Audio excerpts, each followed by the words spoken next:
100 kilometre বেগে ঝড়, শিলাবৃষ্টি, লাল সতর্কতা আবহাওয়া দপ্তরে। তীব্র দাবদাহে পুড়ছে গোটা দেশ। বাংলা সহ উত্তর ও উত্তর পশ্চিম ভারতের বিস্তীর্ণ অংশে গত কয়েকদিন ধরেই অস্বস্তিকর গরমে নাজেহাল সাধারণ মানুষ।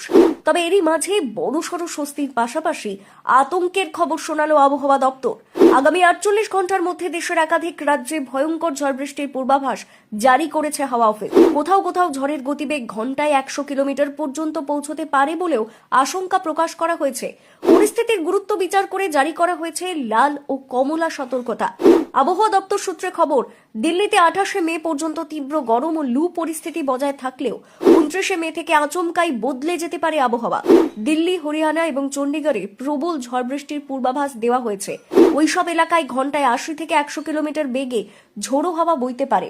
সঙ্গে বজ্রবিদ্যুৎ, মুষলধারে বৃষ্টি এবং শিলাবৃষ্টির সম্ভাবনাও রয়েছে। এই দুর্যোগপূর্ণ পরিস্থিতি 30 মে পর্যন্ত বজায় থাকতে পারে বলে জানিয়েছে আবহাওয়া দপ্তর।